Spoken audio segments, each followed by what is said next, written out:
tibial defects by just throwing cancellous graft in a hole. I mean, you just heard from a expert microsurgeon and has the capacity to do either. So it really is important when you hear a talk with a point of view from someone who has the option of doing either. Sometimes you'll just hear a slanted talk because you can only do one of the two techniques, so you've got to be promoting that. But the issue with bone transport, you know, it burst on the scene here in the States with Elizarov, and many people went over to see him in Kurgan, including Dr. Lowenberg and my former chief, Dr. Hal Dick. And I got to meet Elizarov when Viktor Frankl brought him to the Hospital for Joint Disease. This is many, many years ago, probably mid-'80s. And he was a diminutive man. He was a very short guy, but he didn't have the ice cream suit on. Those are just the pictures in books where he was all dressed in white with like a chef's hat on. And he spoke in Russian. He was obviously, that was his native tongue. And he had a translator, a surgeon next to him translating. And he must have put up 350 slides. And when you just heard Dave talk about bone painting, he was actually moving spicules of bone all over the place and doing crazy things, dwarves, and you've heard all the stories. But I went up to him at the end, and there was a big coterie of people around him.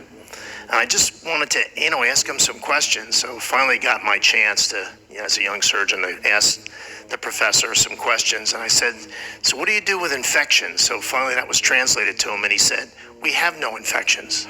And I said, what do you do, when you have big soft tissue defects? And he said, we don't do any free flaps. And then I started questioning a lot of things because everything was absolute and it was not anything that I was used to. So the limb has to be prepared for whatever it is that you do.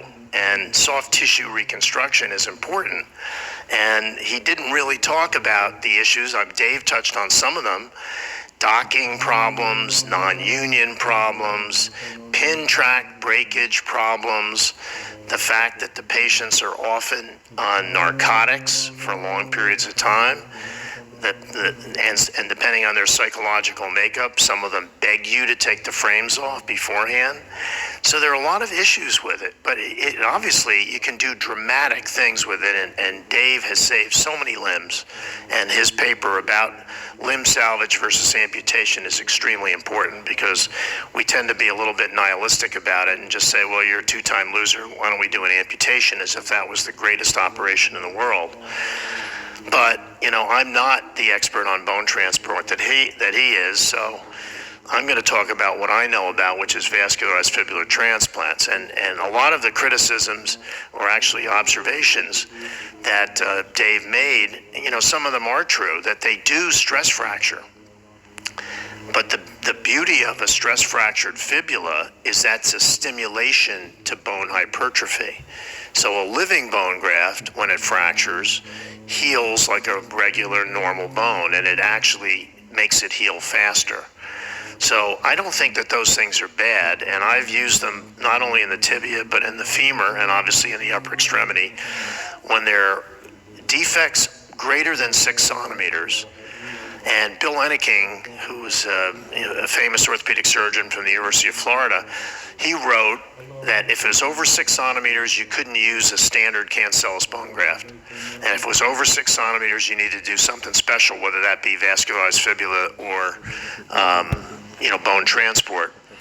Of course, Mascule has turned that upside down, and they do 18 centimeter tibial defects by just throwing cancellous graft in a hole. But if you look at those x-rays carefully, it takes forever for them to remedularize. So even if they're united, there's no canal. And if there's no canal, there's no strength. So that's a very brittle bone without a canal, and nobody even knows how long that takes to actually form. Whereas if you start with a fibula, it has a canal, and it knows what to do when it's pre-programmed. So like I was saying, I really can't debate Dave Lowenberg. It's more like kissing a relative than a debate. So I'm just giving you my observations about it. So, tibias are bad, but the big thing is not the bone, is the soft tissue. And Dave talks about that all the time. And it's what type of soft tissue coverage and when was it done. So we learned a long time ago that you need to do coverage early before they're colonized, before there's all sorts of resistant organisms in a hospital-mediated system. And so, those studies show that within the first 7 days it's better. You can push it out to 2 weeks and then you have a problem. So no matter what the injury is, the soft tissue management is key. So I wish I had, the song playing right now, Bad to the Bone. I thought maybe Dave would have. He usually has some good animations and music and stuff, so I didn't want to take that away. But I love this song, Bad to the Bone. So tibia fractures, and especially 3B and up, are bad to the bone. Everything is bad, not just the bone. And that goes for Cherney classification injuries too, where it's just crushed, but it's really a 3B inside, even though the skin envelope is intact. And Dave talks about that quite a bit. Infection, where there's something dead, there's going to be infection. So when he said he does a cancer operation, he does a cancer operation. Cut out the dead bone. And what you have left, then you have a chance. And you don't need to poison the patient, as well as bankrupt society with antibiotics. And Dave has another lecture where he'll talk about the $3 million home IV infusion nurse issue for each patient, and all they do is get resistant organisms. So if you cut the bone out, you have a healthy bed. And I do all those same things, but then when I'm left with my defect, what I like to do is to do it in one stage, so that the patient does not have to suffer with 3, 6, 9, 12, 16 months of frame wear and all those possible complications. I'd much rather just do it in one stage and protect them, of course, but allow them to go on to heal. And I've had very, very good success with that in both the tibia and the femur. So again, these are the things I just talked about, and the bottom line is function. Just Dave's last remarks were it's all about function, and it's just like, where's the money? Why do I rob banks? That's where the money is. So if the function's no good, it doesn't matter what you've done, and that's what the LEAP study was about. So debridement is everything. Be more aggressive at the beginning. Throw things away because there are ways of replacing them. And I know why people take, pieces of tibia off the road and throw them in betadine and put them back in, because they said, how can I replace a 15 centimeter defect of tibia? But we can do that, and either of these ways can work.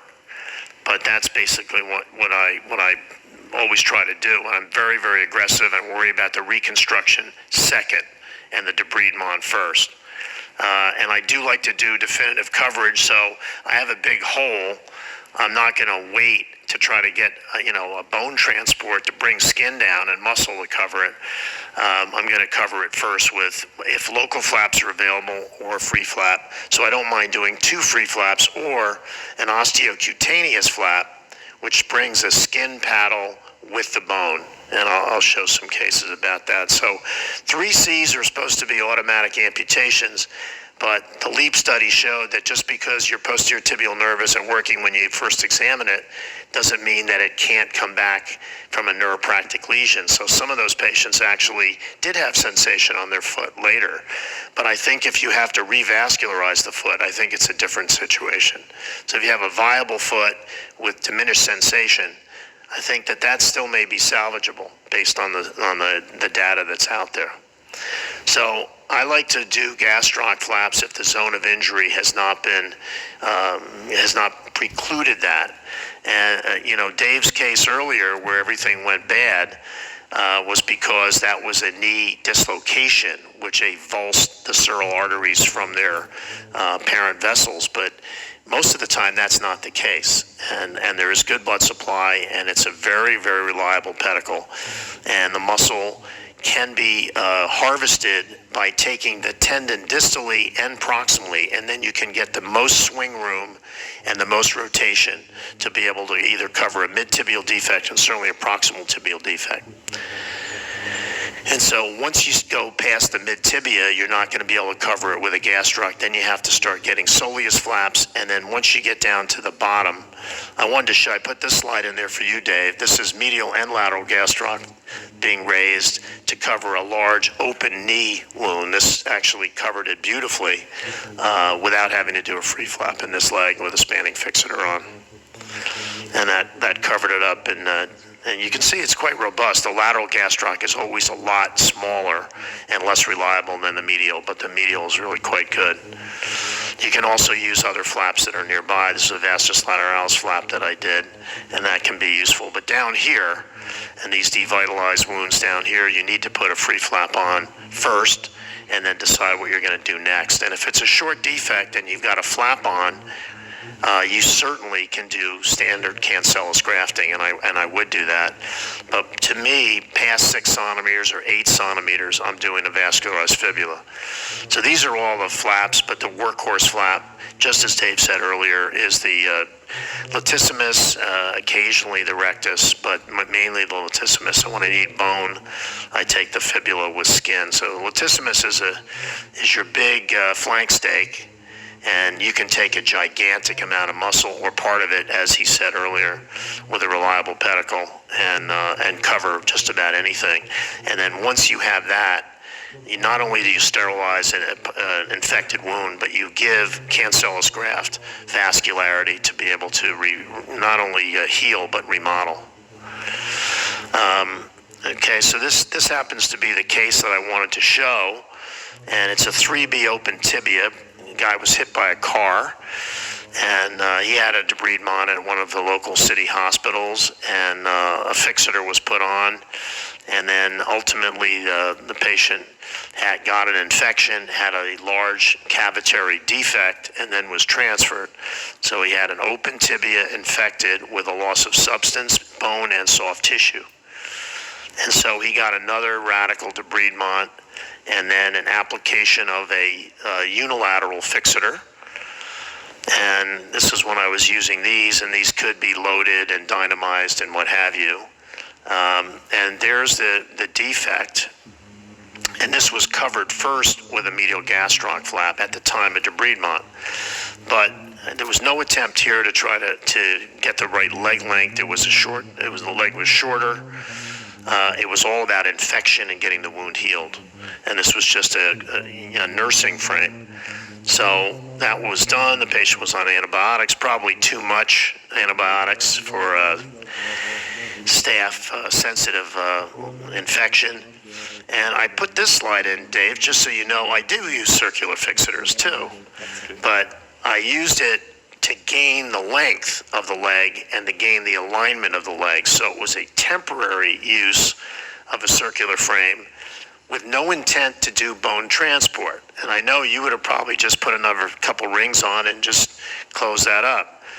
But I used it only for that purpose, and I wanted to do a one-stage procedure.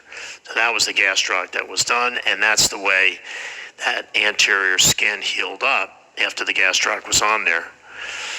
And then I waited and waited and waited after that with the frame on to make sure there was no infection, no indices, and no drainage. And then I went ahead and did a fibula transplant from the contralateral limb, and it's intercalated, so this was probably about a 16 centimeter fibular graft, but inside the tibia and being held with screws simply on either side, and the frame was left on for a long time. This is a little bit after, but you can see the hypertrophy. You can see on the left x-ray the fibula, the ipsilateral and contralateral fibula are the same diameter, and then 15 months later look at it on the other side. The bone is healed and it is hypertrophied, and there's no infection. The alignment's good, knee motion's good, but other things that came out of this, and you always have to think about with tibias, is this guy had an equinus contracture because I really didn't, keep after his ankle as well as I could have with all the injury that he had and all the surgery that he had. So putting a frame to the ankle is a great idea. And he ended up needing Achilles lengthening, posterior capsular release, etc. so that he could have a plantar foot. But the bottom line, all said and done, he was happy walking and working. And it was done relatively quickly in terms of what the surgeon's output was, and in terms of what the patient had to undergo in terms of lengthening on a daily basis and all that comes with that. So my point is, either one will work. Go to somebody who knows how to do it. But I know for myself, I would prefer having a one-stage procedure if I needed a big tibial defect filled. Thanks very much.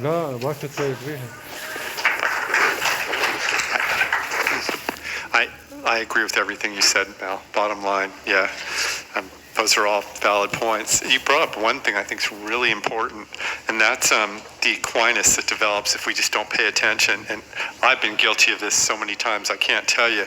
So we started looking at that, and we started a protocol for anyone that got a flap around the distal third of the leg or foot. They automatically got a frame incorporating their foot into a plantigrade position for 6 weeks after it. So we went from about a 30-something% equinus rate to 0 just by doing that. We published that, I think, in 2008, Journal of Microsurgery. It's there. One thing you brought up about pictures of Ilizarov. The funniest picture I ever saw of the guy was taken by Vladimir Schwartzman. And it was when Vladimir's been retired for a number of years. Vladimir's 78 now. But Vladimir spoke perfect Russian. And he was giving Ilizarov a tour around. He was with Charlie Taylor to give him a tour of Memphis, because that's where the factory was for Smith & Nephew. And they're going through Memphis, and Ilizarov sees a park, and there's a statue of a guy standing there. It's a big statue with a guy holding a guitar. So Charlie says, we have to go up and see that. So Ilizarov walks up to it. He sees this guy, and he goes, who's that, a pilot? Because like in Russia, if you're important, big shot, you're a pilot. So Vladimir says to him in Russian, yeah, it's a pilot. Let's get a picture with him. So it's a great picture of Ilizarov standing next to, very proud, this 12-foot statue of Elvis. The king. Any questions at all?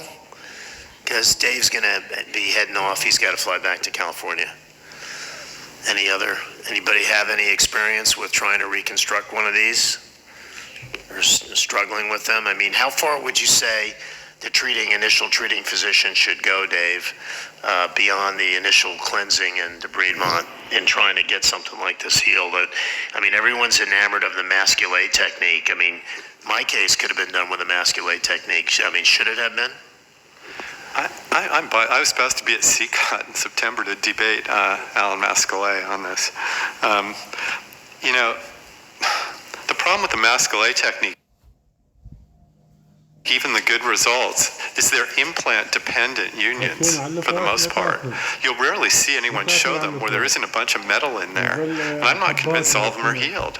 So we don't know where that's going to go. Again, I think it's just a properly done bone graft. But if you ask anyone who's done a bunch of them, they always go, yeah, it sounded great, but I had some issues. And we can grow bone virtually, if done right, in 98% of the time you grow good bone with a transport. The Mascalet technique at best shows an 82% success rate with an implant-dependent union. Why would I jump back to that? Okay, well, thanks very much. Let's move on to the next debate. Thank you, Dave.